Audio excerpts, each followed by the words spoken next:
और last class में हमने क्या पढ़ा था? In talked about fundamental right. हाँ,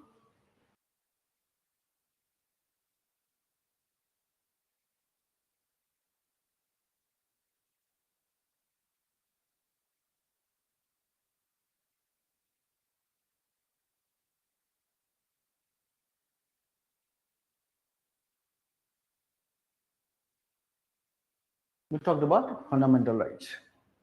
अच्छा, फंडामेंटल राइट्स में क्या बताया था मैंने? मैंने कुछ नहीं बताया था. अच्छा, मैंने ये बताया था राइट्स क्या है.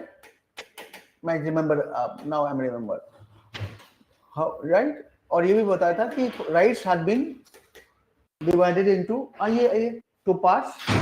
One was fundamental right and another was DPSP. ये बताया था राइट. और दोनों में क्या अंतर है? फंडामेंटल राइट और डीपीएसपी में क्या अंतर है? ये बताया था. डिफरेंट राइट्स क्या है, अलग अलग राइट्स क्या है, that we talked about. Then फिर मैंने आपको बताया था आर्टिकल 12 स्टेट क्या है. और फिर मैंने आपको बताया था आर्टिकल 13, ठीक है, कि लॉ क्या है. आपने पूछा था कि सर आर्टिकल याद रखना जरूरी है कि नहीं है. जरूरी है. दो चार पढ़ोगे अपने आप याद हो जाएगा. बहुत जरूरी नहीं है. अगर आप साइट करोगे तो अच्छा माना जाता है. सारा नहीं, मैक्सिमम आपको 80 से आसपास 80 आर्टिकल्स फंडामेंटल राइट्स की डीपीएसपी. और जैसे कि सुप्रीम कोर्ट से रिलेटेड कुछ आर्टिकल्स हैं, कुछ आर्टिकल हाई कोर्ट से रिलेटेड है, कुछ आर्टिकल इलेक्शन कमीशन से रिलेटेड है, कुछ आर्टिकल फाइनेंस कमीशन से रिलेटेड है ना. तो वो आर्टिकल याद रहे तो बहुत अच्छी बात है. साइट करेंगे तो अच्छा माना जाएगा. ठीक है, और कुछ नहीं. हाँ, बिल्कुल आसान हो जाएगी. बिल्कुल आसान हो जाएगी.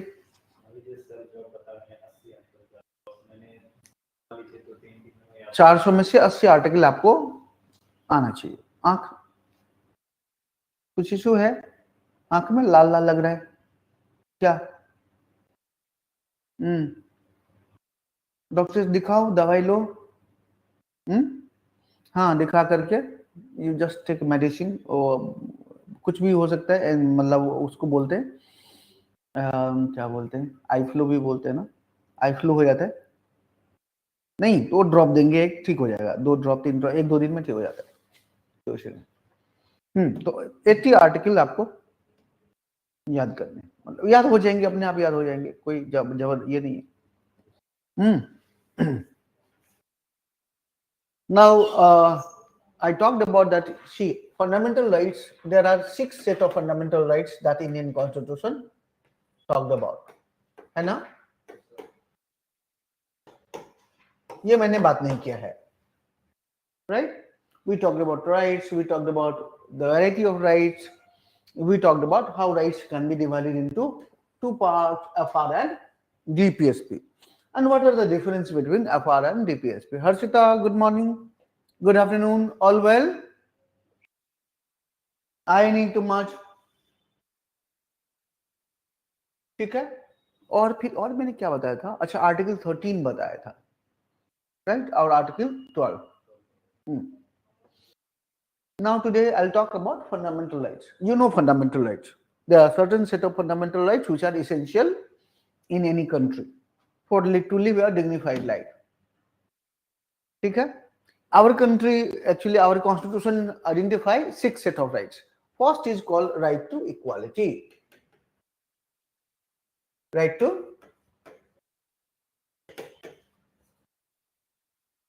equality. What is the article? Article 14 to 15. Second is right to freedom. Right to freedom. Article कितना है? Article 19 to 22. Then right against exploitation.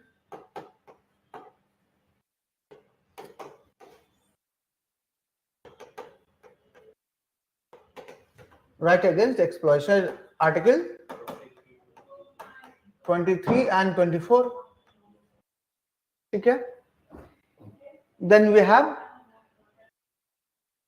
right to freedom of religion.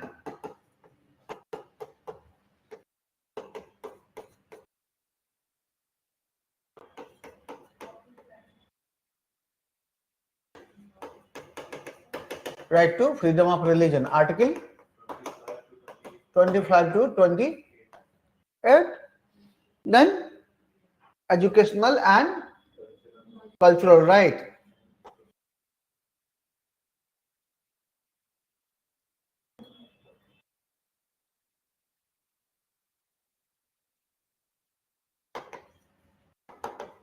Here article 29 and 30 है ना, and then you have last is right to constitutional remedies.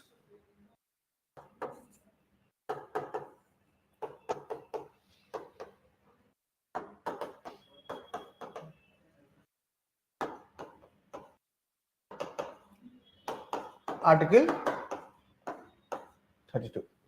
There was a seventh category of rights that have been transferred from fundamental right to legal right.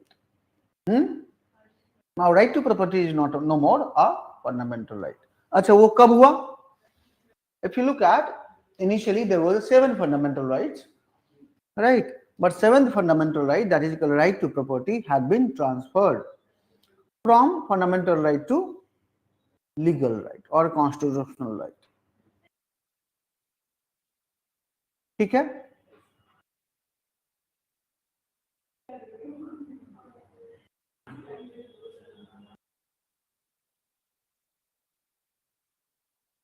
लिखना है,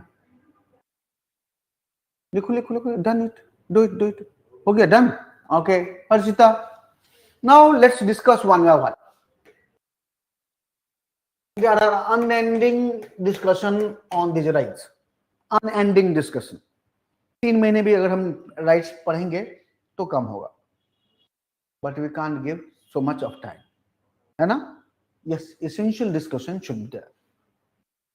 Now look at right to equality, huh? Look at right to equality.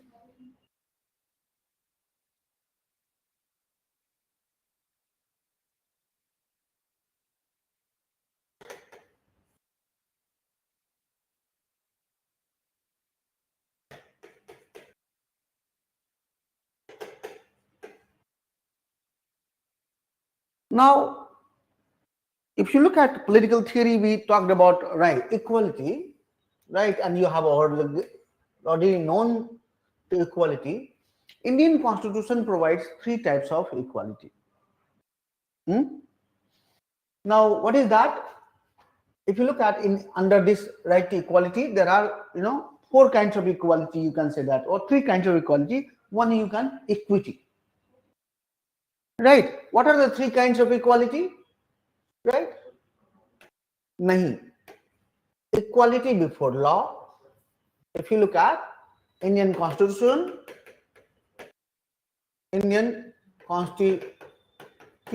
provides 3 types of equality. Types of equality. Theoretical term में बात करना पड़ेगा हमें. First is equality before law. Equality before law. Right. What is equality before law? Equality before law का क्या मतलब है? कशिश बताया मैंने इक्वालिटी में, जब इक्वालिटी पढ़ा रहा था.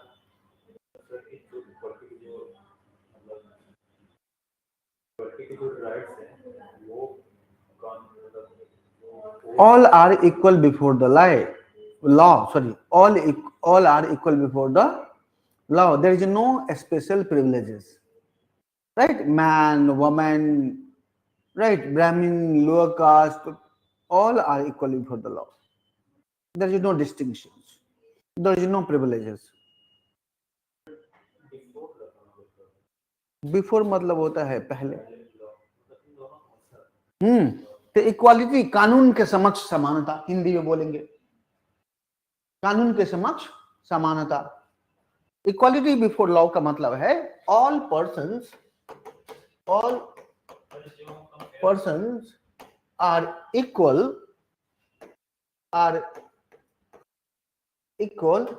in the eye of law. It means law shall treat everyone equally.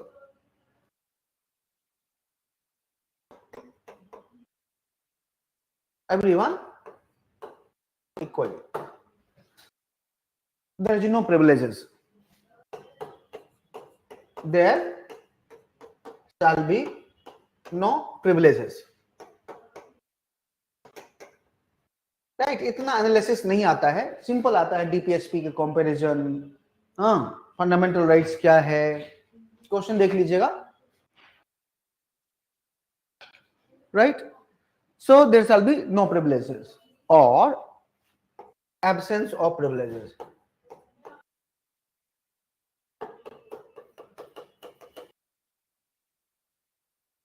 Absence of privileges. ठीक है.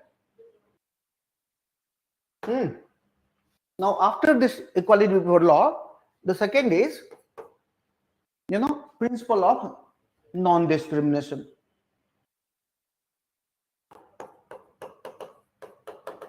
Principles of non-discrimination.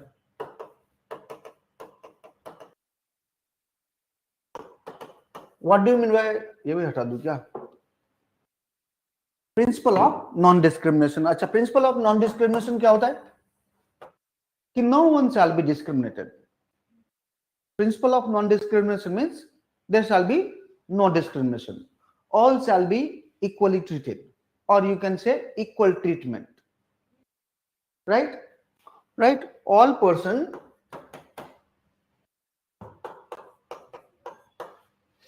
Person shall get equal treatment.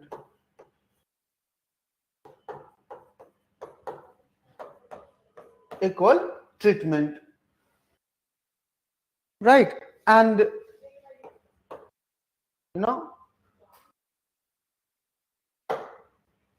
all persons shall get equal treatment.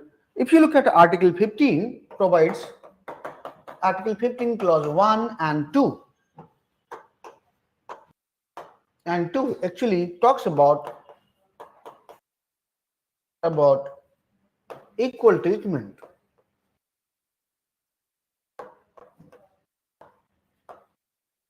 To all citizens.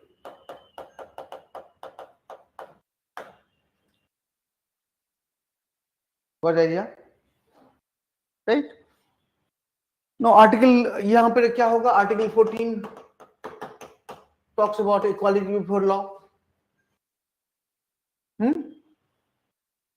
Now third equality is equality of opportunity. Equality of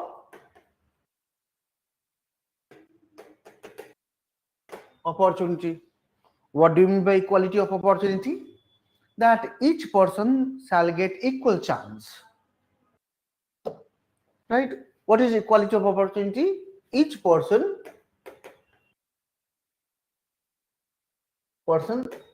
shall get equal chance in public employment, or in equal chance in opportunities.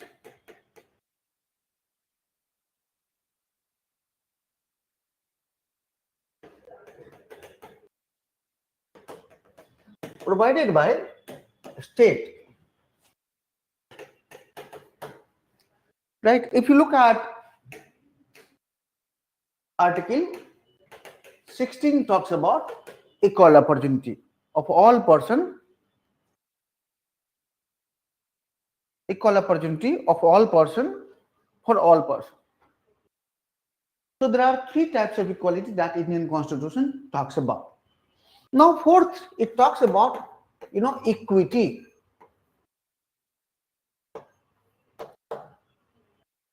What do you mean by equity? Equity refers to the state shall not discriminate, but yes, at the same time will empower the marginal community, right? Or the community which are at a disadvantage, like women, like children, right? Like SC, like ST, right? So what is equity? Equity is a state.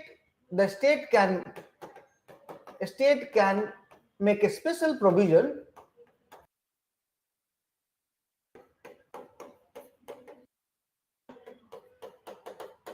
for the advancement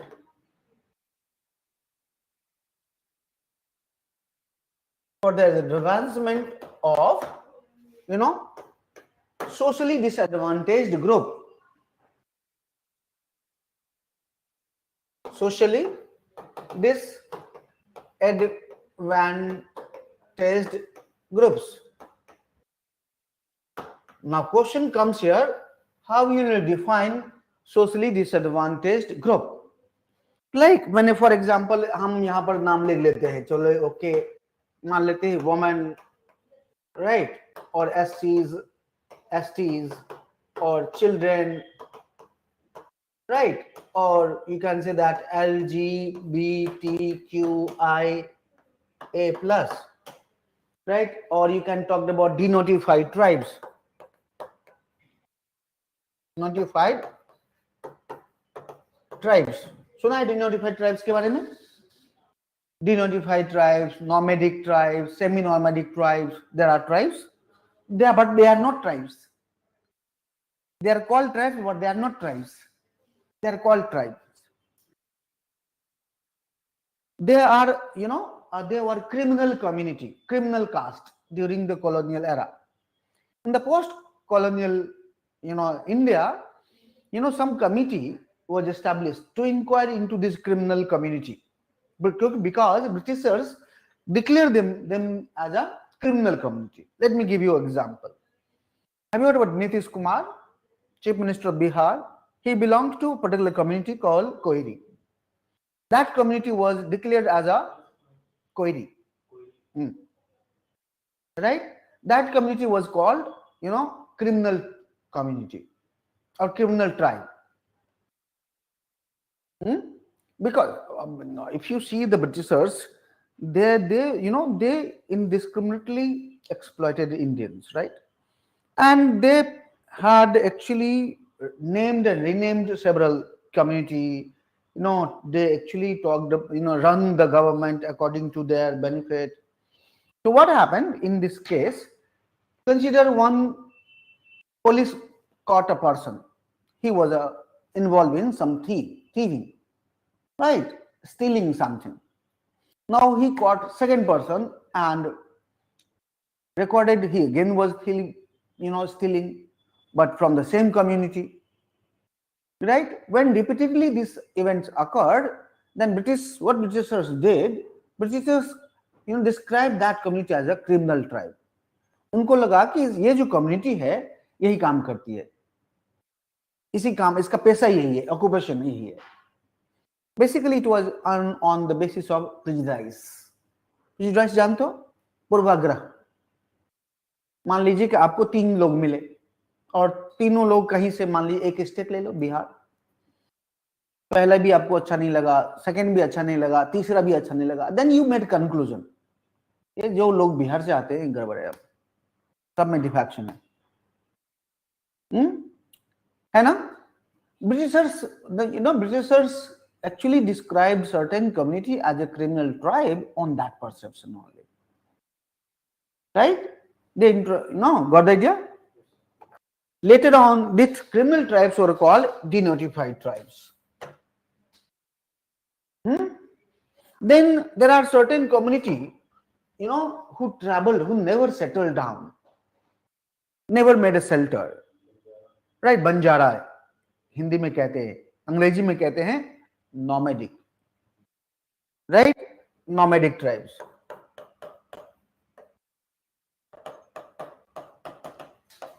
right, or sometimes we call semi-nomadic tribes. Semi-nomadic tribes, घर तो बना लेते हैं, right, फिर भी घूमते रहते हैं इधर उधर, साल में 2 बार घर आए, ये भी करते हैं, साल में 2 बार, 1 बार घर आए. Now if you look at many articles of the Indian Constitution provides equity. For example, if you look at article clause 14 का equal protection of law, equal protection of law. What do you mean by equal protection of law?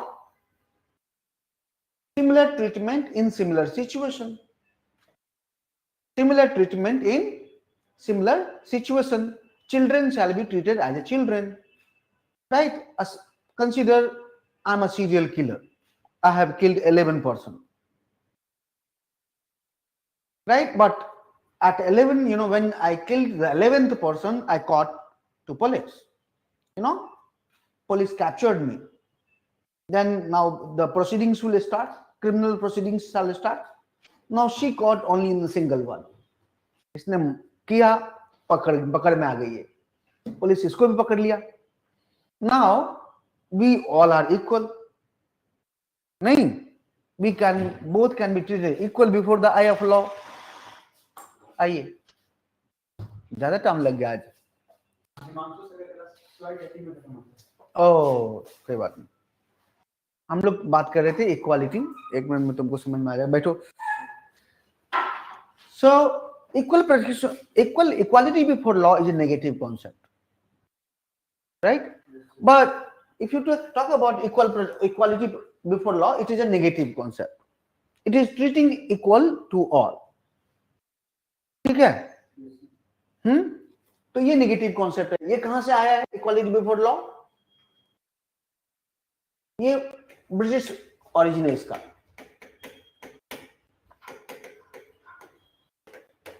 It has British origin, and equality before law is a part of, कहां बताओ Harshita, polity पढ़ चुके हो, ये कहां से लिया गया है equality before law?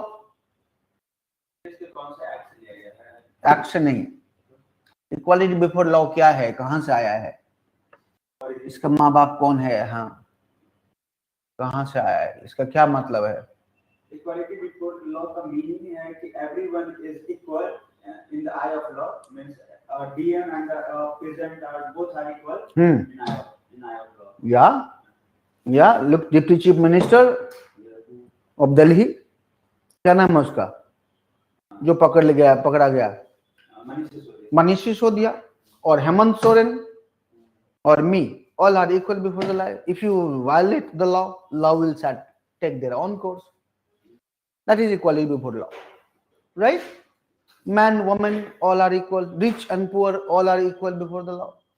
And it has British origin. The equality before law is a part of the rule of law. Rule of law सुने हो? ये rule of law का part है. कौन? Equality before law. Right? Britain से लिया गया. Yes, Harshita, ये ब्रिटेन से लिया गया है. Right?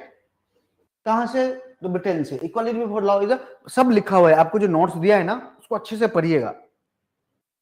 उसको छोड़ना मत. कुछ चीजें वहां से हैं, आपको दिखेंगे लक्ष्मीकांत से, कुछ चीजें, बहुत चीजें मैंने डाली है. ठीक है, मैंने नहीं, एक स्टूडेंट ने क्लब कर दिया, जो मैंने नोट्स पढ़ा है वो और वो 2. कितना मैं डिलीट करूं, जितना भी डिलीट करता हूं कुछ रह ही जाता है. अच्छा, तो ये रूल ऑफ लॉ. अच्छा, रूल ऑफ लॉ किसने दिया? रूल ऑफ लॉ एवी डैसी ने दिया था. आपने एवी डैसी का नाम सुना है? He was a British legal scholar. A.V. Dicey was British legal scholar. British legal scholar. कौन था? A.V. Dicey था. He was a British legal scholar and he actually proposed the idea of rule of law. Right? Rule of law का पहला मतलब होता है, आपको बताऊं, there are 3 essential point of rule of law. One is the absence of arbitrary forces. का क्या मतलब हुआ? पहला मतलब होता है, आपने नहीं छोड़ा था क्या इतना? नहीं तो बाद में लिख लीजिए, rule of law, A V Dicey, British origin, right? अब सेंस ऑफ आर्बिट्री पावर.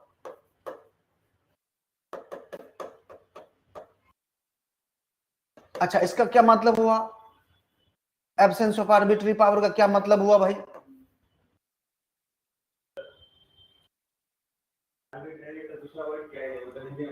हाँ, हिंदी में बोलो, पंजाबी में बोलो, कोई दिक्कत नहीं है. हाँ, मेरा कुछ भी, मतलब मैं कुछ भी करना चाहूँ, वो उसका एब्सेंस रहेगा, मैं कुछ भी नहीं कर सकता, मैं लॉ से बाइंडिंग हूँ. मतलब लॉ के रेंज में जा सकता, लॉ के अकॉर्डिंग मुझे जो करना है सो करना है. नहीं. एब्सेंस ऑफ पावर मतलब क्या हुआ? यहां पावर का मतलब है गवर्नमेंट. पावर का मतलब यहां पर गवर्नमेंट है, हिडन आइडिया है. और एब्सेंस मतलब होता है कि उसका प्रेजेंट ना होना. आर्बिट्री मतलब हुआ अपने मन मर्जी. आर्बिट्री मतलब आर्बिट्री रूप से काम करना. 10 बजे मन हुआ 10 बजे उठेंगे, 12 बजे मन सो के हुआ 12 बजे उठेंगे, मन हुआ 4 बजे तो 4 बजे उठेंगे, मेरा कौन? Right? That is called arbitrary. Similarly, consider when government try to you exercise arbitrary power. मन हुआ इसको उठा लेंगे, मन हुआ इनको पकड़ लेंगे, मन हुआ किसी और को पकड़ लेंगे, 4 डंडा मारेंगे. That is called arbitrary power. Right? Now, rule of law will actually talk about absence of such arbitrary power. Right? It means only the presence of law. It means the presence of law. So that is what is the presence of law? That is equality before law. Equality before law. Ki all shall be equal before the law. Or you can say that supremacy of law. Supremacy of law. Law जो कहेगा उस हिसाब से police भी करेगा. ऐसे नहीं कि उठा के पकड़ लिया. Right? Police cannot do it. Police cannot arbitrarily arrest you. Right? समझ में आया? So that is three are the fourth pillar is the priority of rights. Priority of rights. Now in India, priority of rights is not there. We have priority to constitution. We have our rights are actually limited within the constitution. Whatever constitution gives rights, that we have. These are the 4 essential points of the rule of law. Got the idea? So, kya naam hai, Vishwajit, I was talking about, actually first we talked about fundamental rights. How many fundamental rights have been given by the Indian Constitution? There are 6 set of rights. 1 set of rights has been transferred from fundamental right to legal right by the 44th Constitutional Amendment Act 1978. And then I'm talking about right to equality. There are 3 types of right to equality, and one is equity. The first right of equality is equality before the law. Right? Equality before law refers to that all are equal in the eye of law. Right? It means there is no differences between the minister or a person, or a street vendor or car driver, or those who possess car, rich or poor, man or woman. Right? All are equal in the eye of law. Second is principle of, now if you look at Article 14 talks about right to equality before law. Right? Then second is principle of non-discrimination. Right? The principle of the non-discrimination says that everyone will get treatment equal treatment. Now, if you look at Article 15 Clause 1, it says that, the state shall not discriminate any person. Right? Or society. Article 15 Clause 2 says that society will not discriminate anyone. Right? On the, basis of religion, race, caste, places of birth. Right? Now, third is, equal opportunity, equality of opportunity, right. जब equality बताए थे तो liberal concept बताए थे कि 3 equality है। Now what is equality of opportunity? That each person shall get equal chance, right? That is equal. Now fourth is equity. What is equity? Equity means, now if you look at equality before law, this is liberal approach. The first 3 are the classical liberal approach, right? समझ में आ रहा है? Classical liberal approach. Now fourth is actually, you can say that welfarist approach, right? Or you can say that social justice approach, the equity, right? And what is equity? Look at Article 14. It talks about equal protection of law, right? Now tell me, equal protection of law कहां से लिया गया है? ये कौन सी country से बोरो किया गया है इक्वल प्रोटेक्शन ऑफ लॉ? अब ये तो पता चल गया रूल ऑफ लॉ कहां से बोरो किया गया, यूके से। और equality before law is a part of rule of law. So rule of equality before law कहां से आ गया? यूके से। Now equal protection of law कहां से लिया गया? ये सर्जिता, what is the origin of equal protection of law? ये बता दीजिए, उसके बाद हम बताएंगे मतलब क्या होता है इसका।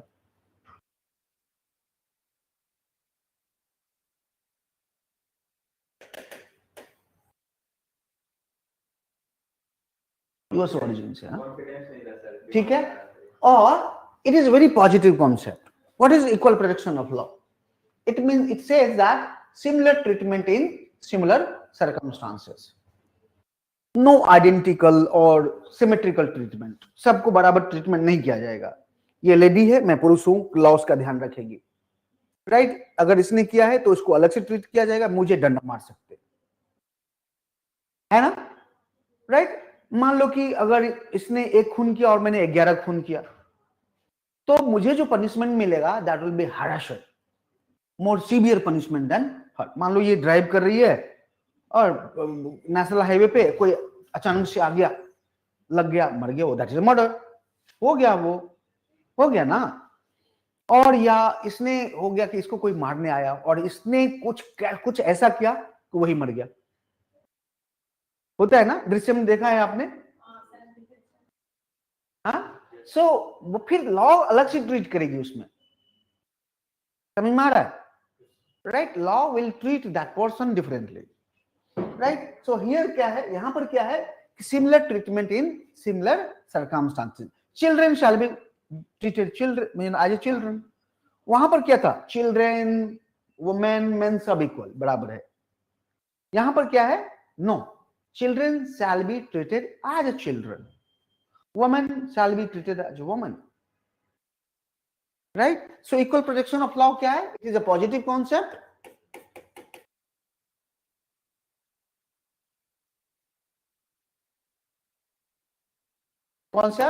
or it means, it refers to, एक second, similar treatment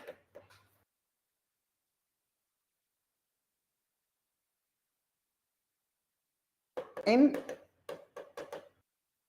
similar circumstances,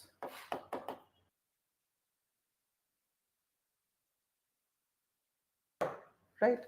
यही मतलब हुआ, you know, that is, for example, children shall be treated children,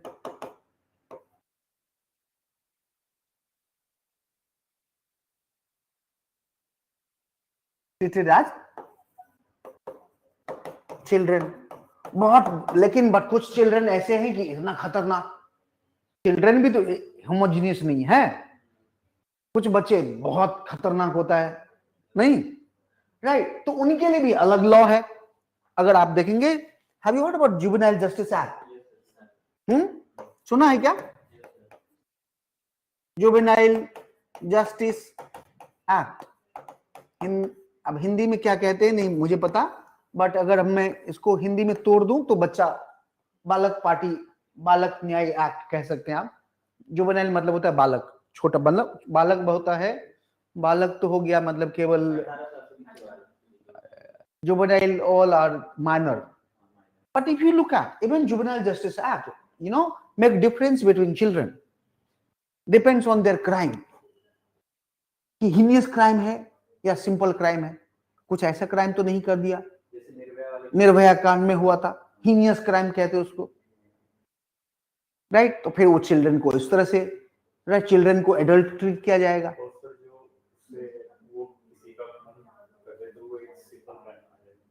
क्या आ जाएगा? Simple crime. चाइल्ड नहीं, अब वही है, क्राइम को भागों में बांटा गया है जुवेनाइल जस्टिस एक्ट के में, कि ऐसा क्राइम करता है जिसका मान लो कि पनिशमेंट 3 ईयर से नीचे, 7 ईयर से नीचे है, तो सिंपल क्राइम हो। बट मान लो कि कोई ऐसा क्राइम करता है जो 7 ईयर से ऊपर है, मत जुवेनाइल जस्टिस एक्ट मत लिखो, बहुत बार अमेंडमेंट हुआ, मैं एक्चुअली जनरलाइजेशन बता रहा हूँ, राइट। कभी जुवेनाइल जस्टिस एक्ट पढ़ेंगे तो बताएंगे आपको, तो लिखिए मत जुवेनाइल जस्टिस। इक्विटी बताए ना कि equity demands state intervention for the better purpose, betterment of the individual. You can say that positive discrimination.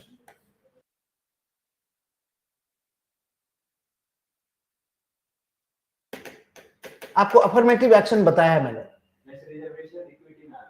हाँ जी, आपको अफर्मेटिव एक्शन बताया है मैंने जब इक्वालिटी डिस्कस की थी, राइट। अफर्मेटिव एक्शन मतलब होता है स्टेट एक ऐसी पॉलिसी बनाती है जो प्रिविलेजेस देता है, किसको? सोशली डिसएडवांटेज्ड कम्युनिटी को। अब ये सोशली डिसएडवांटेज्ड कम्युनिटी क्या है? तो women, SC ST, children, LGBTQIA+। समझ में आया? अब बात ये होती है कि क्यों है भाई ये ग्रुप, क्यों है, मैं क्यों नहीं हूं, मैं कौन सा एडवांस कम्युनिटी हूं? मैं भी तो सोशली डिसएडवांटेज कम्युनिटी हो सकता हूं, मैं बस अपनी बात कर रहा हूं, right. Why only women is socially disadvantaged? Man can be. किसको? वुमेन को। मैन ने नहीं सहा है, कंपैरेटिवली देखेंगे। They are always at risk of violence, right? If you look at this community which I have talked about, or any community which are at risk of violence, right, at risk of violence and have faced complex historical injustice, that is called socially disadvantaged group. Any group you take about, women को पकड़ लीजिए, they are at risk of violence, or violence does not mean physical violence only merely, the violence may be psychological. मान लीजिए women बैठी है और आप ऐसे बात कर रहे हैं जो वो सुनना नहीं चाहती है, बट लोग करते, राइट, ऐसी बातें बोलते हैं, वुमेन नहीं सुनना चाहती, बट उसको रुकना है, वहां पर कुछ जरूरत है, कुछ काम है, बट आप देख, आप must be observe in society, होता है ना, right. This is called psychological violence. You are not doing violence, but it is violence. If you are talking some language, right, using some languages which is not dignified, which is not respectful, doesn't mean you are not doing violence. It does not matter whether you are referring to a particular woman or not, but you should not talk, use that language, right? So psychological violence, economic violence. What is economic violence? If women have no property rights, still women have no property rights. Practical, illegally they have. Practically जिस दिन मांग लिया ना, झगड़ा हो जाएगा घर में, पिताजी बाहर निकाल देंगे हर्षिता, और भाई भी बोलेगा तू जा, तू मेरी बहन नहीं है। वही भाई राखी बांधने आता है ना तुम्हारी रक्षा करने, मतलब don't take personally, right. I am talking about in general, right, कि we talked about actually property rights, right, but women can't speak for economic. Look at wife, look at our own household. When wife needs certain money, right, the men actually shout at women, ये फिजूल खर्ची है, ये ऐसे है, वो वैसे है, ये ब्ला है, वो whatever. Look at economic discrimination that women faced in the market. economic opportunity, they lack. नहीं, women lack economic opportunity, right? Women had to face, several challenges. All are part of violence. So if you certain community which are at risk of violence can be socially disadvantaged group. Harshita तुम हो या चले गए join करके?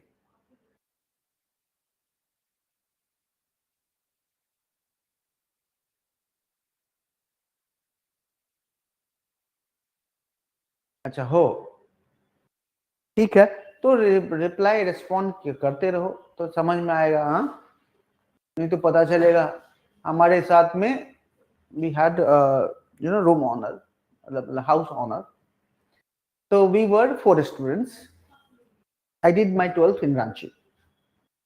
So I and along 3 boys, the same village, was staying there, and our honor was one old man, right? And he had big house. तो उन्होंने हमें लड़कों को इसलिए दिया कि उनको थोड़ा प्रोटेक्शन रहेगा, लड़के हैं तो कोई आएगा नहीं, कोई धमकाने भी नहीं आएगा, कोई चोरी करने भी नहीं आएगा, और लड़के हैं तो आज घूमते रहते हैं, इधर खेलते रहेंगे, तो लोगों को लगेगा कि हाँ घर में है कोई। और पहले ना लाइट कटती थी, the power cut was very frequent earlier, right?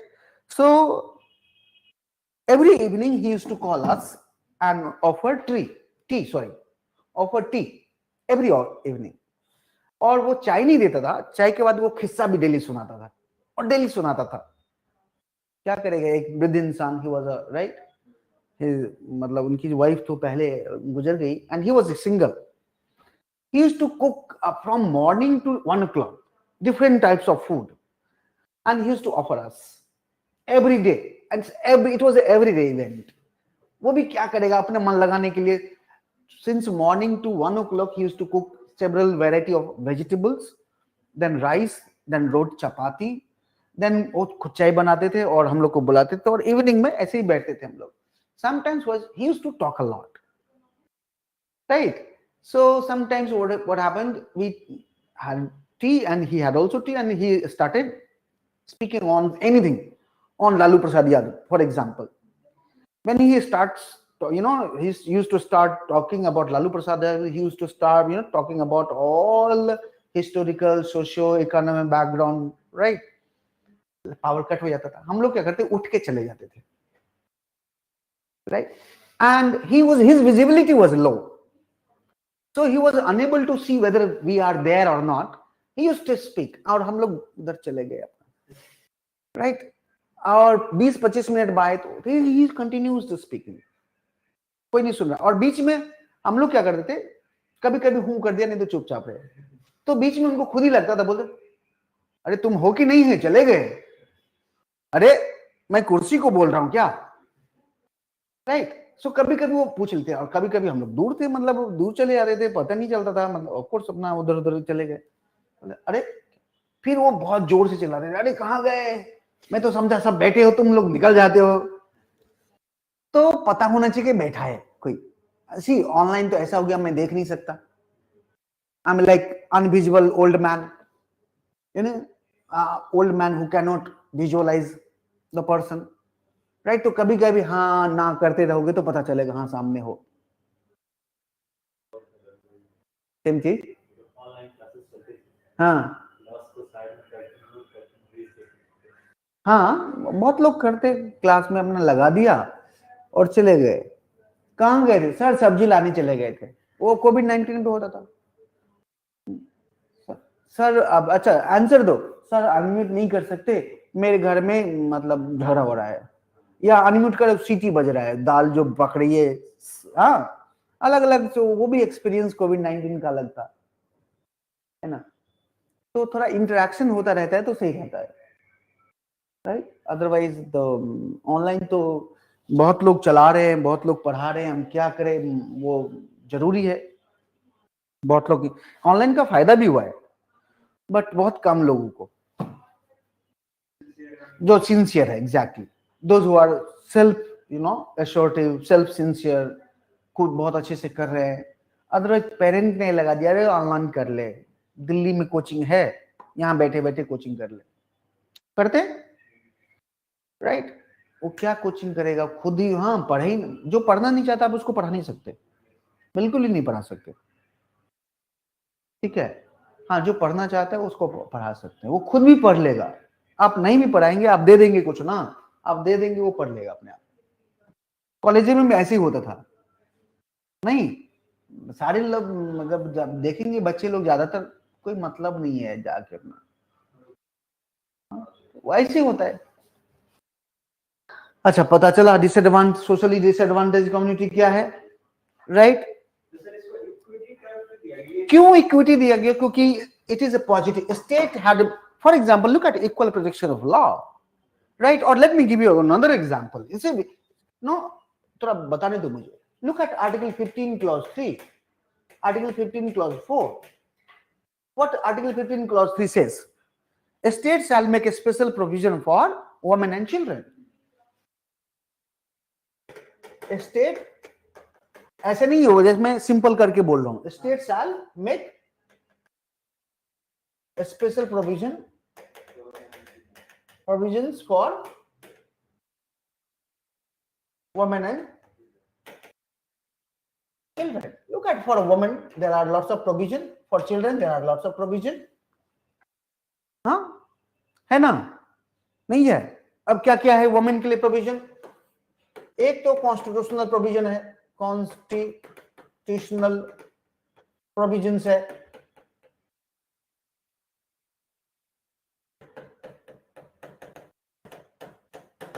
नहीं है, right? Look at for example article 42 which says the state shall make a special provision for the maternity relief, maternity benefit, right? or equal pay for equal work, right? or free legal aid, special provision है भाई। Then दूसरा क्या है? Representation, है ना? State had given representation, like for example 73rd amendment act, 74th amendment act, currently the Nari Shakti Vandana Adhiniyam, which envisages 1/3 seats shall be reserved for women in the state assembly and the parliament, है ना? So there is a representation, then there is a quota. Now certain quota has been given to old age people, to SC ST, right, to women, that is called reservation, quotas, right? Kota किस में दिया जाता है? Job में, land allotment में, मकान housing में, right? Kota means Kota इन jobs, education, housing, है ना? Housing, land distribution, land allotment,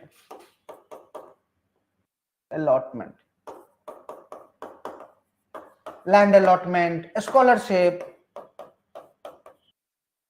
ये है, सबके लिए है, राइट? कोटाज के बाद स्टेट ने क्या किया है? कौन सा काम किया है? स्टेट ने कौन सा काम किया है कोटा के बाद, राइट? आप देखेंगे कि there are welfare schemes, right? हर कम्युनिटी के लिए वेलफेयर स्कीम्स है, वुमेन के लिए है, ओल्ड एज के लिए है, चिल्ड्रन के लिए है, SC ST के लिए है, डिनोटिफाइड ट्राइब के लिए है, जिसके लिए आप ढूंढेंगे, राइट? PWD के लिए, persons with disability, you know, persons with disability उनके लिए भी है। So there are welfare schemes. उसके बाद there are laws to protect community, right? For example women के लिए है protection of rights for women from sexual harassment at work place, right, है ना?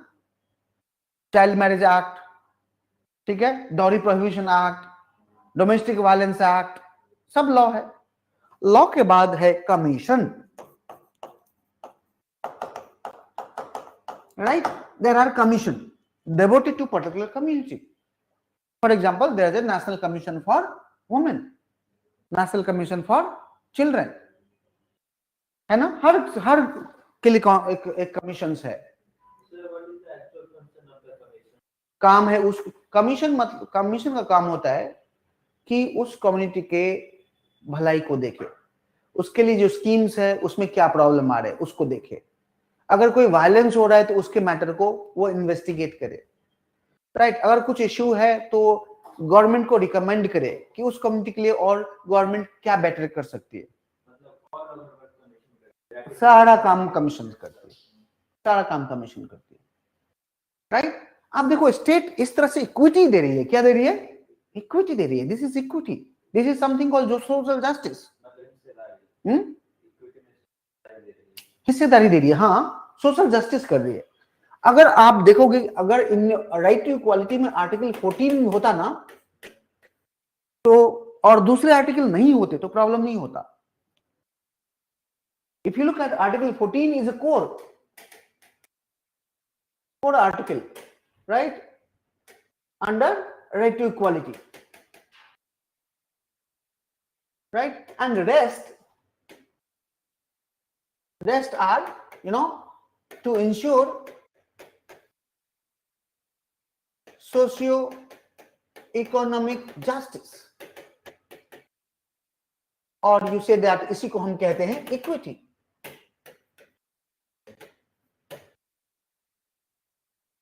right, इसी को हम इक्विटी कहते हैं। If you look at article 15 clause 4, it talked about SC, STs and SEBCs. SEBC मतलब socially and economically backward classes, socially and economic नहीं, socially and educationally backward classes। economically powerful है ये, education में कम है, right, education में कम है। कुछ ऐसा प्रोविजन भी है कहीं पे जो रिलेटेड ऐसा है कि 50% से ज्यादा सीट्स आप रिजर्व नहीं कर सकते, कुछ है? बहुत सारे हैं, तो सर कॉन्स्टिट्यूशन में प्रोविजन नहीं है, जजमेंट है सुप्रीम कोर्ट का। तो सर अभी जो रिजर्वेशन है करंट, जैसे ईडब्ल्यूएस का रिजर्व 60% हो गया है, तो इसको सुप्रीम कोर्ट बैठी पड़ी है, नल एडवाइस क्यों नहीं कर रही है? बैठी पड़ी है, सरकार पावर में ज्यादा है, सरकार इतना पावरफुल है कि जो जज बोलेगा ना उसको उठा के फेंक देगा, कुछ नहीं होगा। जब पावर बहुत, गवर्नमेंट बहुत पावरफुल होती है तो जुडिशरी वीक हो जाती। ठीक है, विल डिस्कस यू नो क्या बोलते हैं उसको, रिजर्वेशन, अभी आएंगे। Now look at Article 15 Clause 4. It talks about states shall special provision. जैसे ये है states shall make a special provision for women and children. Similarly ये Article 15(4) कहता है states shall make a special provision for SEBC and SC/ST. Right. Similarly आप देखेंगे कि Article 15 Clause 5 कहता है states shall make a special provision for SC, SC, SEBC in educational institutions. Right, except minority institutions. The state shall make a special provisions for SC, ST और SCBC। ठीक है, मैंने जो दिया है उसको पढ़ना, बिना पढ़े कुछ नहीं होगा। ठीक है, right. In relation to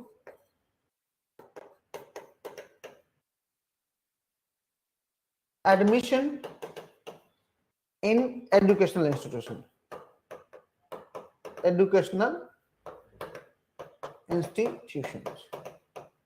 right, except minority institutions,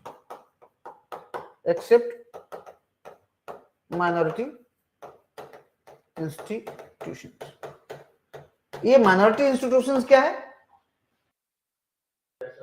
जैसे जामिया, राइट, और जैसे आप देखेंगे Saint Stephen's College in University of Delhi और AMU Aligarh Muslim University, this all are minority institutions. वहां पर स्टेट नहीं कर सकता है, सीट बना रख सकता है, राइट। अदरवाइज सब में including private institutions, there shall be reservation,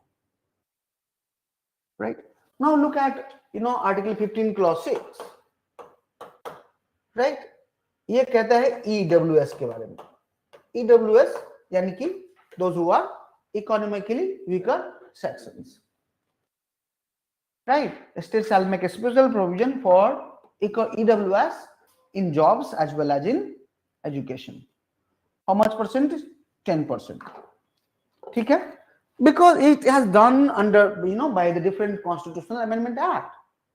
For example, the Article 15(4), it was added in first year.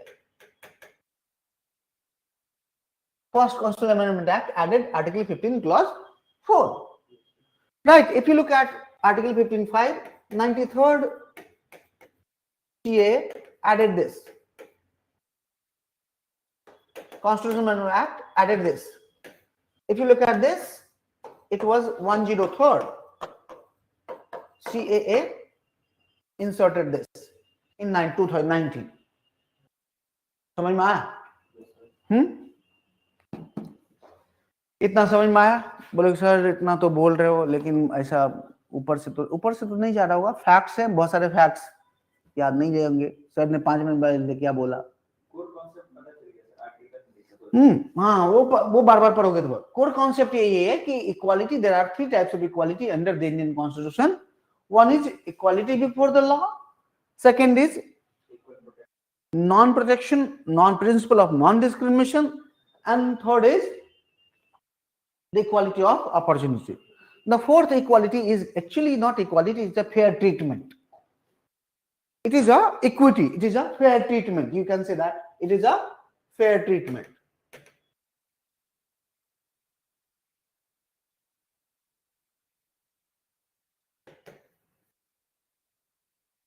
And which is very important, for example, right? If you look at Article 15 Clause 16 में वही बात है. अगर देखोगे 4 में reservation, 4+ में A में promotion इन reservation है, right? Article 17 which talks about abolition of untouchability, which again fair treatment, right?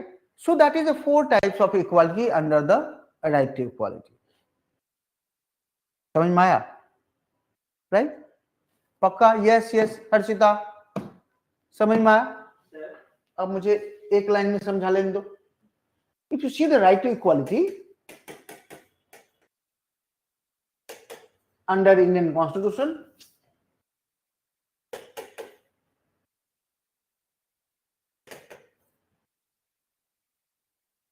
under FR below, there are 3 types of equality. What was that? Equality before law,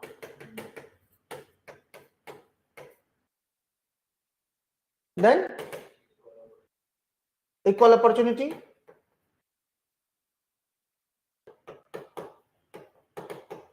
and third is non-discrimination.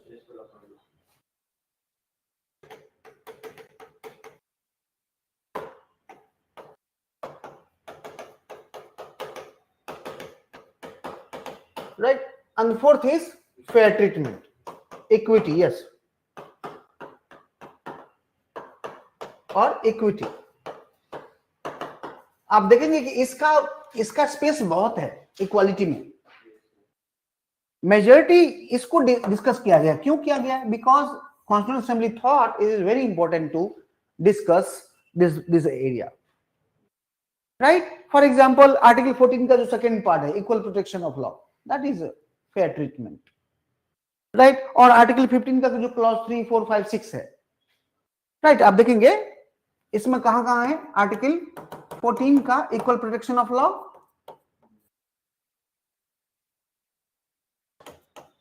जो कहता है कि सबको समान नहीं treat करेंगे. कैसे treat करेंगे?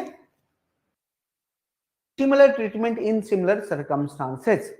For example, children shall be treated as a children. Serial killer and shall be treated serial killer. Woman shall be treated woman. Right? मान लो आप कह नहीं सकते कि जिस प्रिजन में वुमेन है, उस मैन है, उसी में वुमेन को डाल दो, है ना? इक्वालिटी तो ये होना चाहिए कि दोनों को इकट्ठा रखो. चोर है दोनों. अगर कोई 2 क्रिमिनल है, अगर मैन और women both are equal, right? उसको से नहीं रख सकते आप. Right? Equal treatment is not a positive concept. Now if you look at article 15 clause 3, 4, 5, 6 all are Article 16 clause 2 नहीं, मुझे याद नहीं, clause 4, 4A, right? 4, 4A. These all are Article 6, Article 17. These all are actually equal protection of law, right? Or Article even 18. Now there is no Rai Bahadur. There is no Rai Bahadur. There is no sir. पहले title मिलता था ना, राय बहादुर, रॉय साहब, राय जादा, sir, by the British government, right? और फिर नाम बोलते थे राय बहादुर फलाना, राइट? और ये लोग आगे या सफिक्स या प्रीफिक्स में लगा लेते थे, है ना? Now that was abolished. There is no title. What idea? Question आता है तो अगर इसको हम लिख रहे हैं उसमें डॉर्किंस को कोट कर सकते, बिल्कुल कोट कर सकते. बिल्कुल डॉर्किंस को जरूर कोट करिए, रॉल्स को कोट करिए, रॉल्स का नाम लीजिए, डॉर्किंस का नाम लीजिए, जरूर नाम लीजिए, ठीक है? तो ये सेकंड लेवल है. मत लिखिए रॉल्स को, मत लिखिए डॉर्किन को, बस हाँ ऑप्शनल में लिखना है, ठीक है? जीएस पर उसको पता नहीं कौन चेक कर रहा है. मान लीजिए कोई कुछ ऐसा चेक कर रहा है, कोई ऐसा टीचर जिसको रॉल्स ना आता हो या डॉर्किन नहीं पता हो, तो क्या करेगा आपका रॉल्स और डॉर्किन को, ठीक है? तो जीएस में सिंपल, जब आप पॉल साइंस में बात करते हैं तो आप थिंकर को डाल सकते हैं इसमें, ठीक है? How thinker is relevant here. समझ में आया हर्षिता? समझ में आया? 4 तरीके की इक्वालिटी है इंडियन कॉन्स्टिट्यूशन में. Equality before law, equal opportunity and principle of discrimination. ये तीनों लिबरल इक्वालिटी है. और ये कौन है? आप कह सकते हैं सोशल लिबरलिज्म, लाइक रॉल्स, डॉर्किंस. और या इसको कह सकते हैं आप फैबियन सोशलिस्ट. कुछ भी नाम दे दीजिए, बट ये बात करते हैं. समझ में आया? हम कुछ और कर लिया जाए, रिजर्वेशन तरह कुछ, हाँ है ना? सब बड़ा इंटरेस्टिंग और अनएंडिंग चैप्टर है रिजर्वेशन. जितना भी बहस करेंगे कम ही पड़ेगा. But anyway, look at the topic.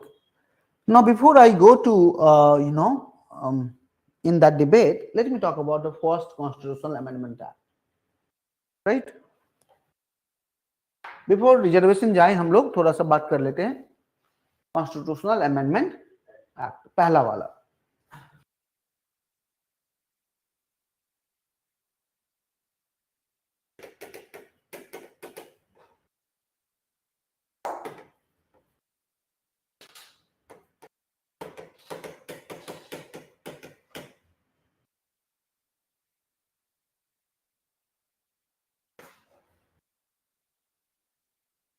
First Constitutional Amendment Act.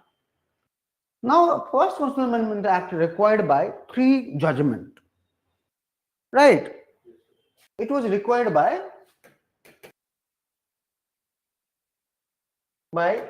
3 judgment,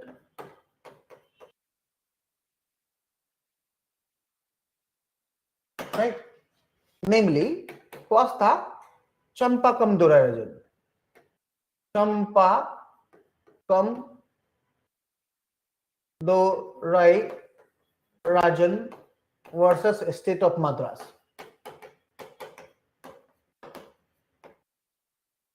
अच्छा, किसी को ये कहानी पता है चंपाकम दोरायजन वाली? बताया था, क्या बताया था? ऐसा था कि इक्वालिटी को लेकर था कि हर कोई अगर इक्वल है तो आप किसी एक को रिजर्वेशन देके उसको कोई स्पेशल ट्रीटमेंट कैसे दे सकते हैं, ऐसा रिलेटेड. पढ़िएगा. उसमें हुआ क्या, मद्रास गवर्नमेंट, पता है ना, मद्रास गवर्नमेंट ने 1951 में एक मद्रास जनरल ऑर्डर निकाला.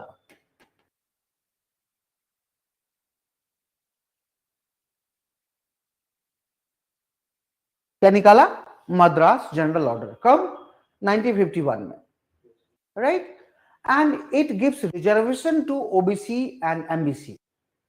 other backward classes and most backward classes in engineering and medical colleges. समझ में आया? इसने क्या किया?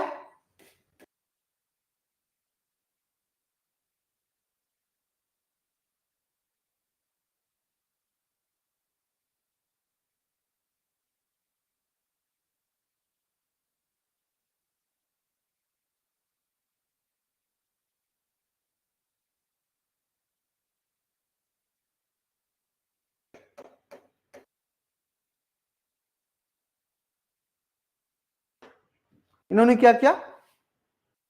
Reserved seats for OBC and MSCs in medical and engineering college.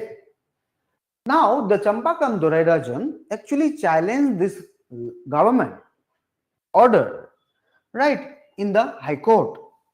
Right? Why they challenged this order to the High Court?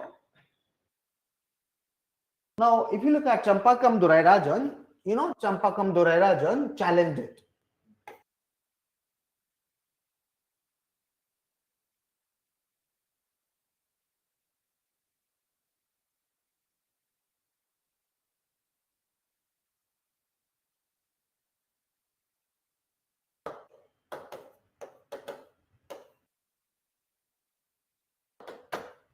Madras high court में challenge किया. अच्छा, क्यों चैलेंज किया? क्या जरूरत पड़ी थी इसको? पागल थी क्या? क्यों जरूरत पड़ा? क्यों चैलेंज की? चंपाकम दोराई राजन. Why Champakam Dorai Rajan challenged this order? On what basis? What was the ground? Right? Equality. Now, look at Article 13. Article 13 clause 2. मैंने आपको बताया हुआ है. The government shall not make any law which shall violate the fundamental rights given in the part 3 of the Indian Constitution.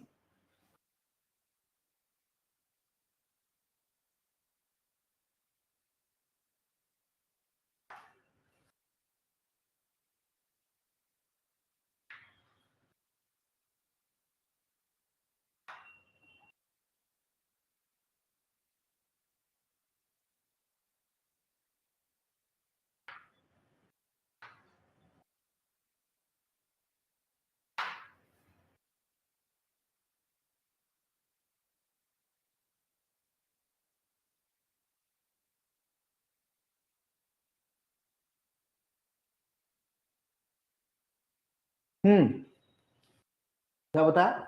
अच्छा, article 13(2) clause क्या कहता है कि state shall not make any law that would violet the fundamental rights given in the part 3 of the Indian constitution. कि राज्य कोई ऐसा कानून नहीं बनाएगी जो फंडामेंटल राइट्स को हनन करे, फंडामेंटल राइट का हनन करे, उसको कम करे. राइट? आर्टिकल 13 क्लॉज 1 क्या है कि कोई भी ऐसा कानून जो पहले था, ब्रिटिश राज में था, अगर वो फंडामेंटल राइट्स को वायलेट करता है तो वो कोई कानून नहीं है, वो नल एंड वॉइड हो जाएगा. और वही पार्ट नल एंड वॉइड होगा जो पार्ट फंडामेंटल राइट्स को वायलेट करता है. पूरा लॉ नहीं होगा, पूरा लॉ नहीं होगा. समझ में आया? फॉर एग्जाम्पल, अभी बहुत सारे लॉ है जो कॉलोनियल लॉ से हम काम कर रहे हैं. पुलिस एक्ट पुराना कानून है जिससे पुलिस काम कर रही है. राइट? सो ऐसा कोई ऐसा लॉ जो पहले बन चुका है, but if it is violating the fundamental right, that law shall be null and void. Similarly, state government cannot make law which can, prohibits or which can actually violate the fundamental rights. Now, what is law? Law का क्या मतलब है? आपको बताया था पिछली class में. Law refers to act, ordinance, order, bylaws, regulations, rules, customs, all are law. Now, this was the Madras General Order. It was a law, and it was violating Article Clause 13. Right?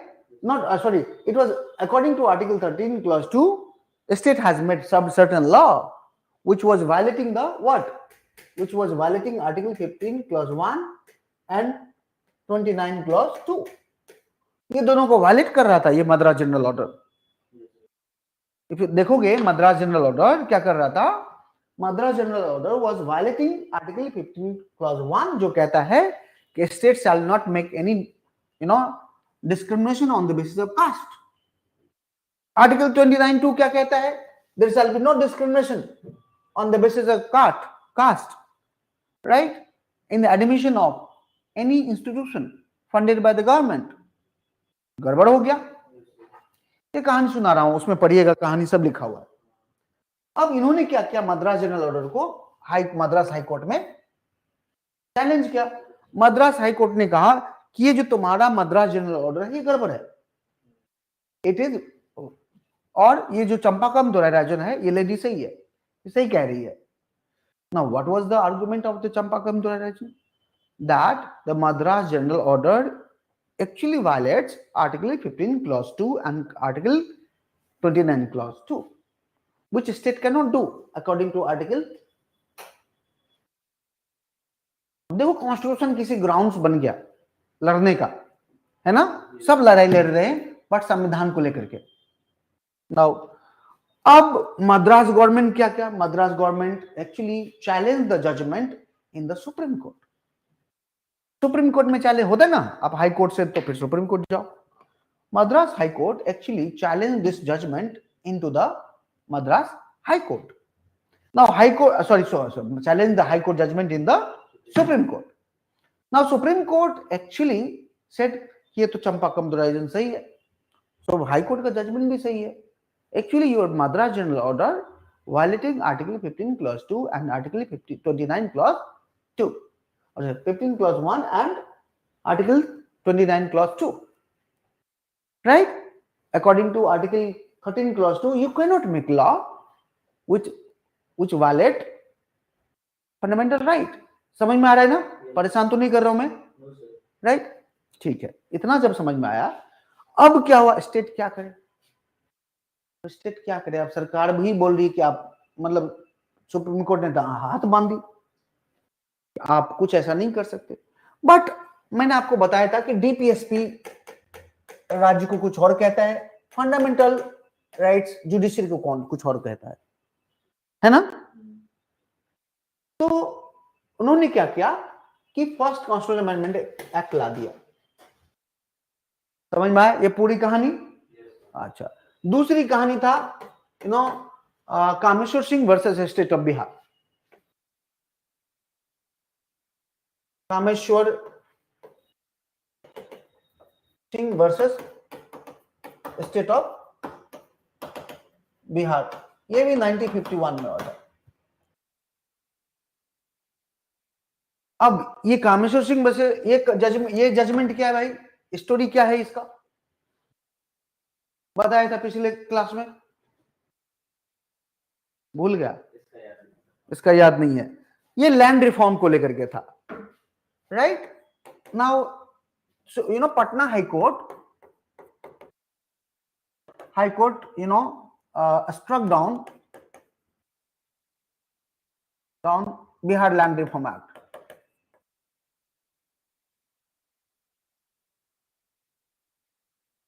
ये हुआ था इसमें, right? आपको पता है कि after independence every government brought land reform, right? Land reform क्यों लाना, क्योंकि डीपीएसपी कह रहा है कि भाई आप कंसंट्रेशन ऑफ वेल्थ नहीं रखने देंगे, you will distribute wealth, right, that in for the common good. तो अब स्टेट ने क्या किया, लॉ बना दिया। अब लॉ बना करके क्या किया, ये मुझे पता नहीं साफ है कि नहीं, साफ ही होगा। Now it was a Patna high court in Kameshwar Singh versus state of Bihar actually struck down the land reform act. अब पार्लियामेंट को प्रॉब्लम हो गई कि भाई कैसे लैंड रिफॉर्म किया जाए, ये तो अब क्यों किया लैंड रिफॉर्म एक्ट को वायलेट, क्योंकि ये भी आर्टिकल 15 क्लॉज 3 के हिसाब से कह रहा है कि state shall not make any law which violate the fundamental right. Article 31 was right to property, अब स्टेट प्रॉपर्टी कैसे ले लेगी?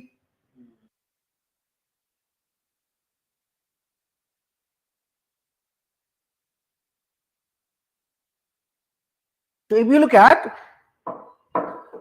तो फिर से पार्लियामेंट को लगा क्या करे, तो बड़ा दिक्कत हो गई। पार्लियामेंट सोचिए कि को चाह रहा है कि लैंड डिस्ट्रीब्यूशन करना, सुप्रीम कोर्ट कह रहा है आप नहीं करेंगे, ये तो अब फंडामेंटल राइट के अगेंस्ट में है, कॉन्स्टिट्यूशन के अगेंस्ट में है। सुप्रीम कोर्ट भी सही कह रहा है, वो भी अपनी बात पे सही है ना। तीसरा जो नेसेसिटी थी को right, Romesh Thapar versus state of Madras.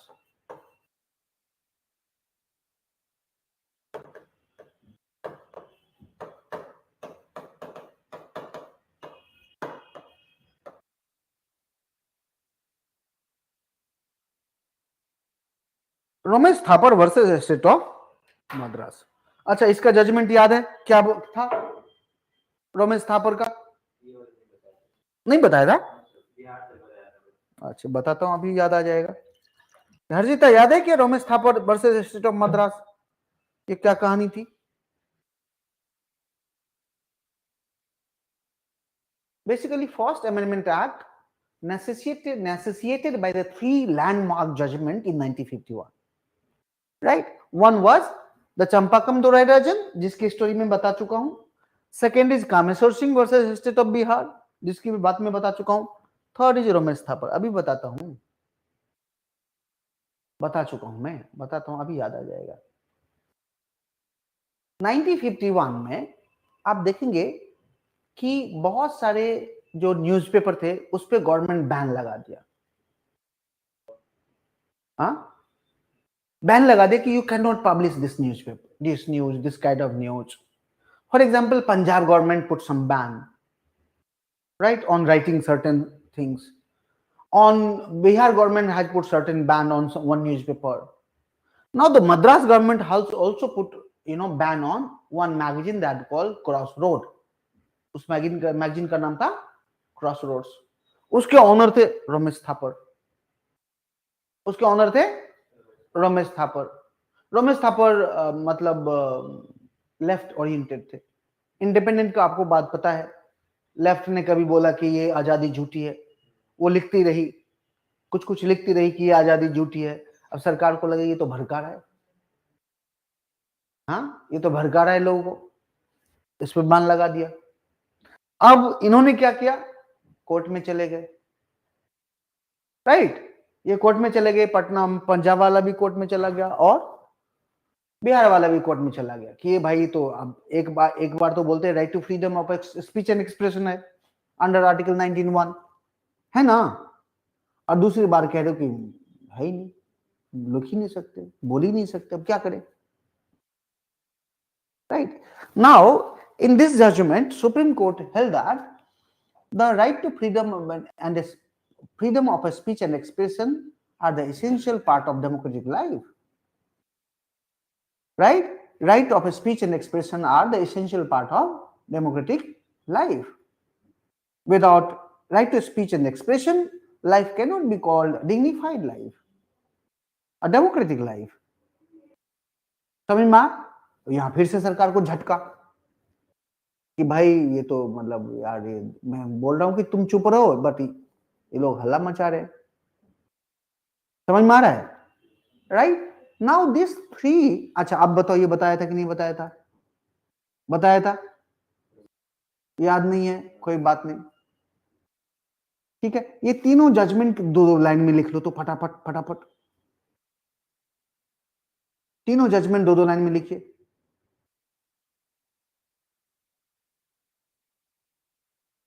Sir बताया था तो याद नहीं रखोगे तो कैसे चलेगा बताओ? अब उसको घर पे जाके पढ़ोगे नहीं, देखोगे नहीं।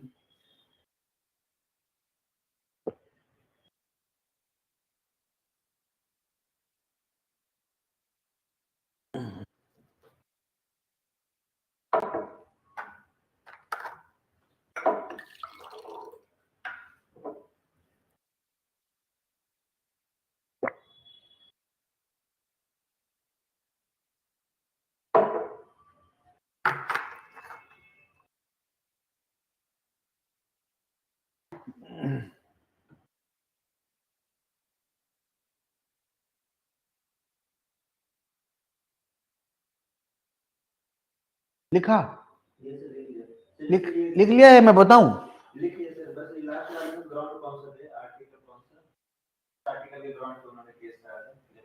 आर्टिकल 19 क्लॉज 1A 19 ये देख लो, ऐसे लिखो, आर्टिकल 19 क्लॉज 1A।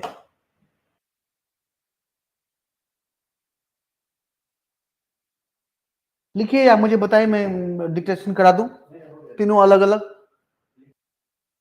क्योंकि मेरी गाथा सुनने से काम नहीं चलेगा, आपको भी समझ में आना चाहिए और लिखना भी आना चाहिए, नहीं तो आज सुन लेंगे कल खत्म क्लास। 31 अब 301 में 301A में 300A 300A लिख लिया, कुछ लिखा या नहीं लिखा, मैं लिखवा दूं, बताओ। ठीक है, right? So first Constitutional Amendment Act necessitated or required by three major judgments. The first Amendment Act, the first CAA added following. अब इसने ऐड क्या किया? फर्स्ट आर्टिकल 15 क्लॉज 4, इसकी आर्टिकल 15 क्लॉज 4 वो क्या कहता है? State shall make a special provision for SC/BC and SC/ST, यही कहता है ना, state shall make a special provision, yes, provisions for advancement of, right, SCs, STs or SEBCs.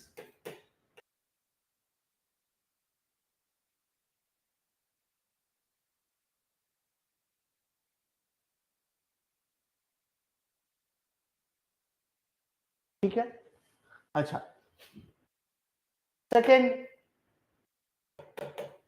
it inserted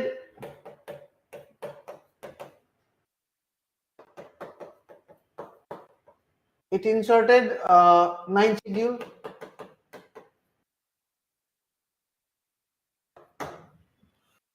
right? It inserted ninth schedule, right? According to ninth schedule,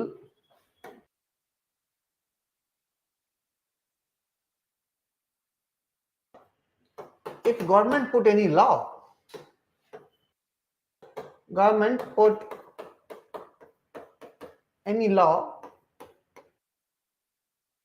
under ninth schedule, right, the Supreme Court or the judiciary cannot review it.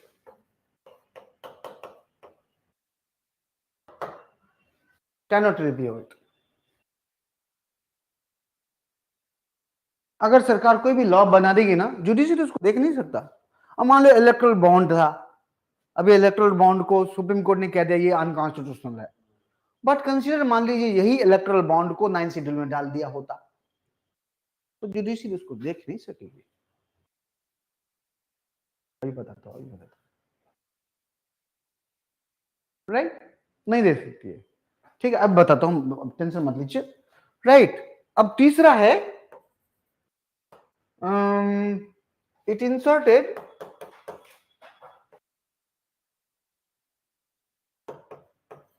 reasonable restrictions or few more restrictions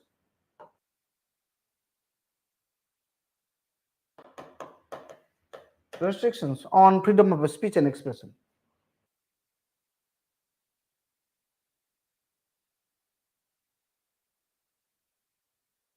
Speech and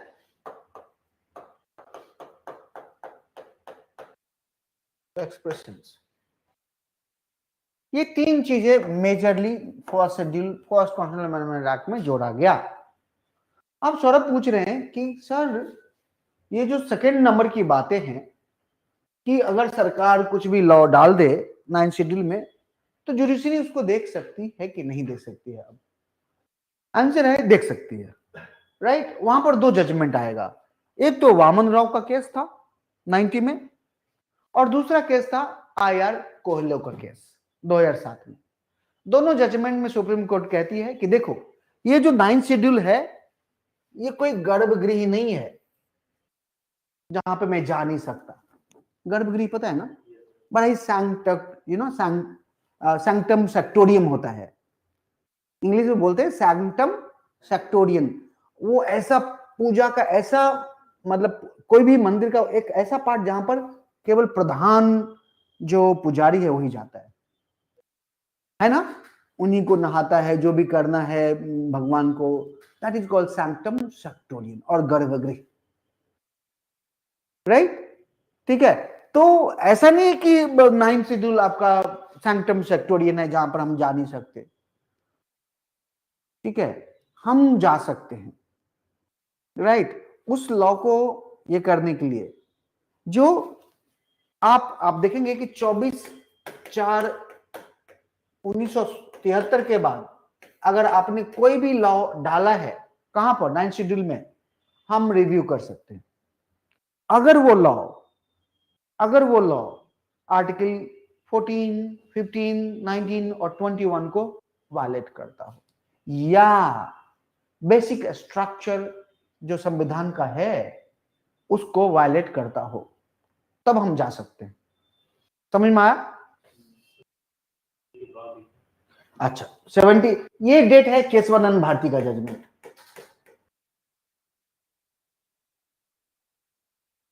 ये जो date है ये बड़ा ही important date है, याद रखना। Keshavananda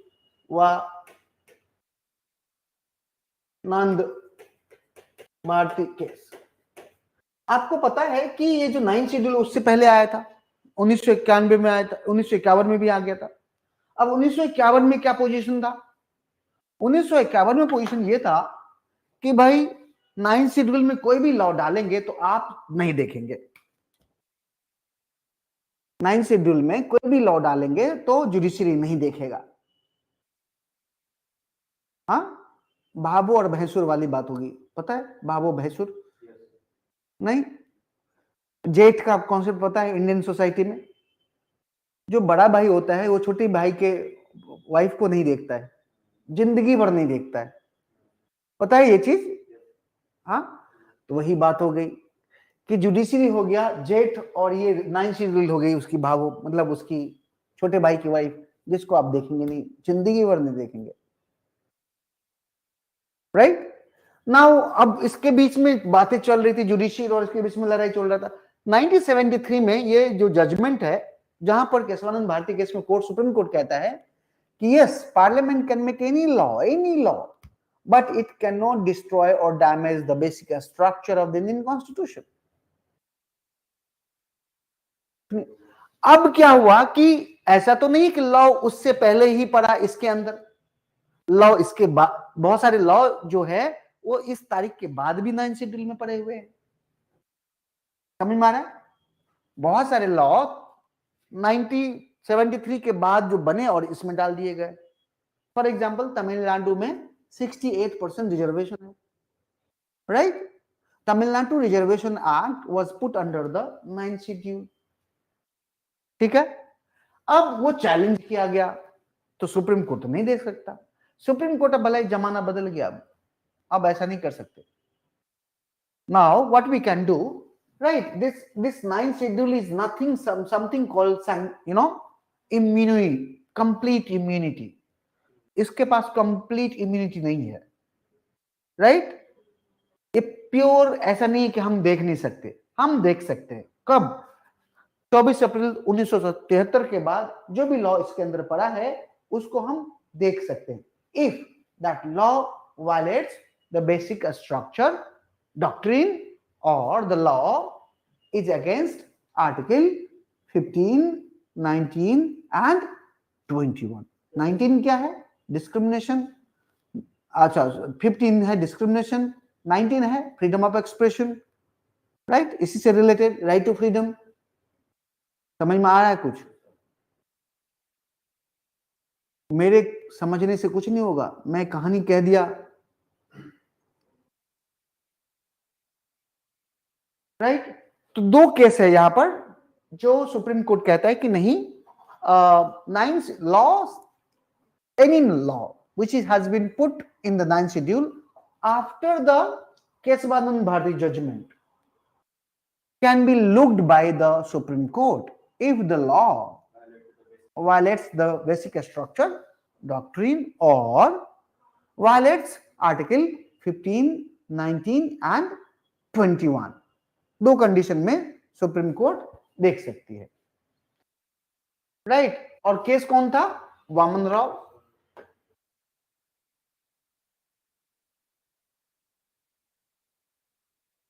and IR कहलो case, ये 2007 में आया है, ये 1990 में आया है, वामन राव केस, राइट। इसमें सुप्रीम कोर्ट क्या कहती है कि ninth schedule has not complete immunity. In Vaman Rao case and IR Coelho case, supreme court held that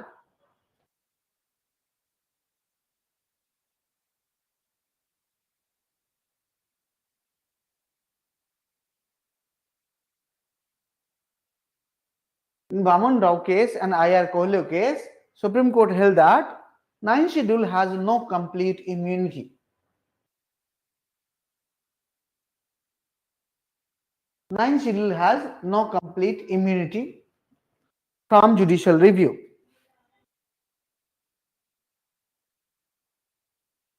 Ninth schedule has no complete immunity from judicial review.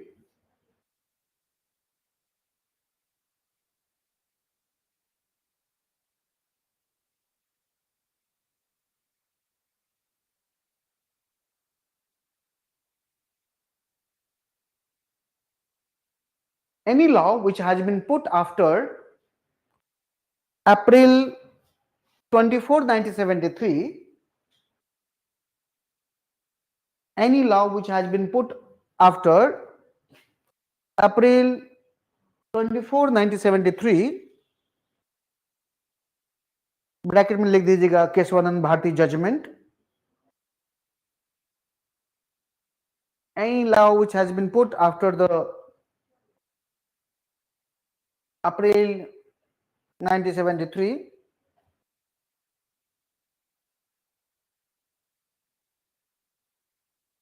Bracket में Kesavananda Bharati judgement,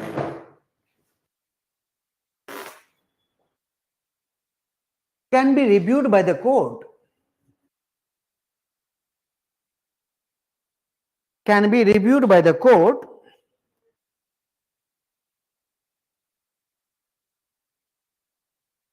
if the law violates basic structure doctrine,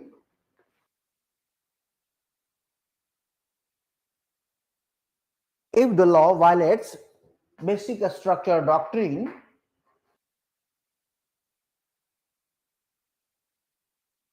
or violates Article 15, 19 and 21.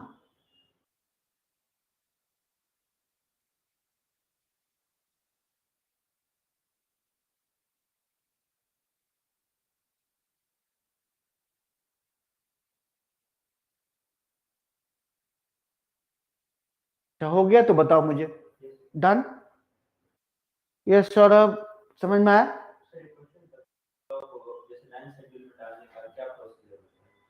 Parliament एक amendment करना है बस और डाल देना।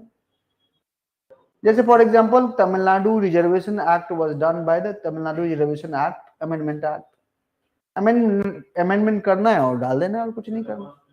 Constitution में कुछ भी डलेगा या निकलेगा तो अमेंडमेंट के थ्रू होगा, बिल्कुल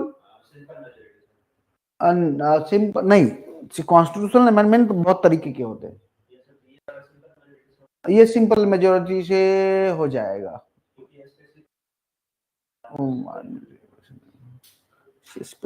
फंडामेंटल राइट्स नहीं, स्पेशल मेजोरिटी से होगा। फंडामेंटल राइट्स है ना? हाँ, स्पेशल मेजोरिटी। ठीक है, पर सारा केस तो फंडामेंटल राइट्स का हो नहीं सकता, जो नॉन सेक्युलर डाला जा सकता है। मतलब कोई केस ऐसा है कोई तो सिंपल मेजोरिटी।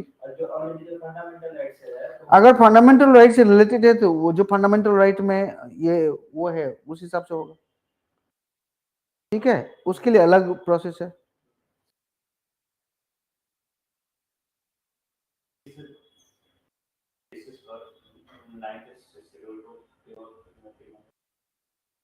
सॉरी, 1973 में सुप्रीम कोर्ट ने किस बेसिस पर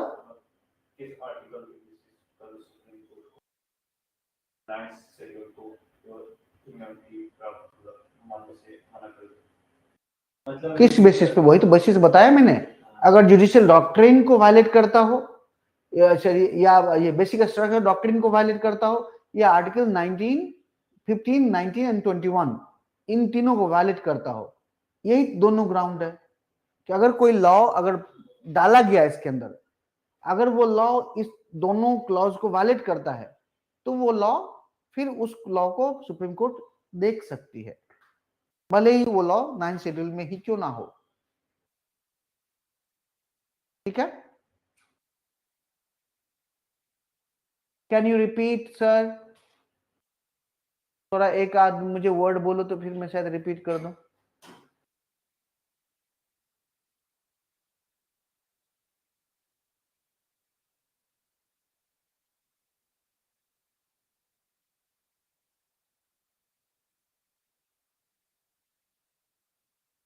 आफ्टर अप्रैल 1973 उसके बाद क्या है देखो तो, कहां है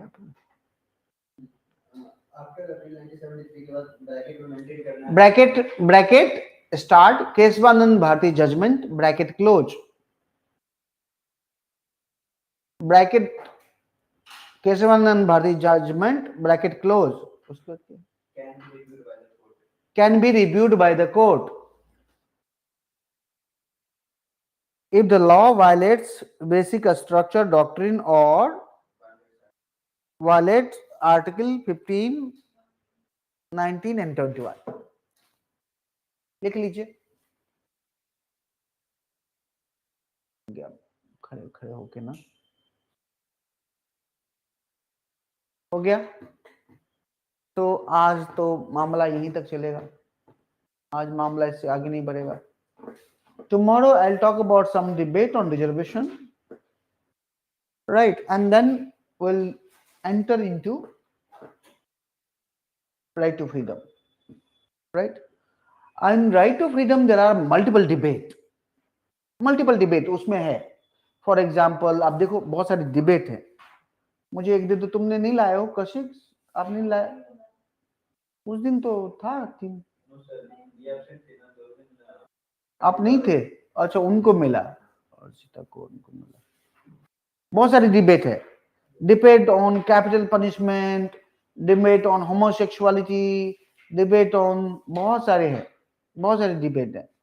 अब देखो इस सारी डिबेट को आपको पढ़ना है, मैं थोड़ा समराइज कर दूंगा सब डिबेट को। आर्टिकल 21 के बाद देखो बहुत सारे डिबेट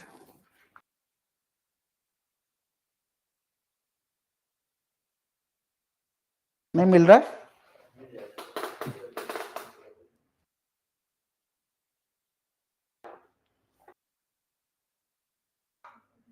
है। Freedom of speech and expression के ऊपर डिबेट है, सेडिशन के ऊपर है, ठीक है,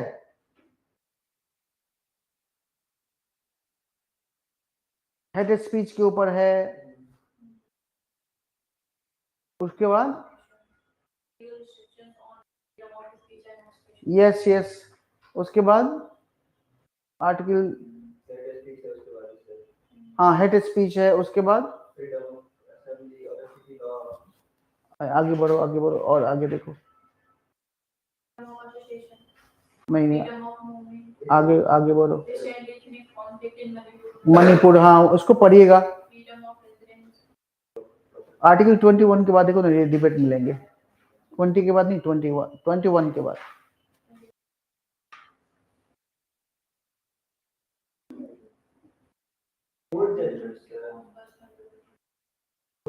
कट जजमेंट किसके ऊपर है?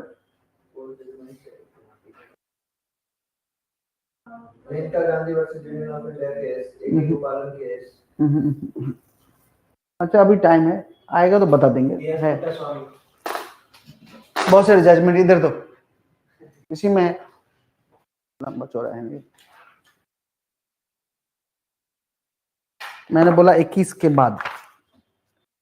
ये देखो, हाँ, राइट टू एजुकेशन के ऊपर है, डिबेट्स अराउंड 377 के ऊपर है, राइट होमोसेक्सुअल कॉन्स्टिट्यूशनल मोरालिटी के ऊपर है, debates on data protection bill के ऊपर है, personal data protection bill, then data technology regulation bill है, क्रिमिनलाइजेशन ऑफ सुसाइड के लिए है कि सुसाइड को क्रिमिनल ऑफेंस माना जाए कि नहीं माना जाए, right, debate on capital punishment है। ये सब है, इसमें थोड़ा सा पढ़ने की जरूरत है ना।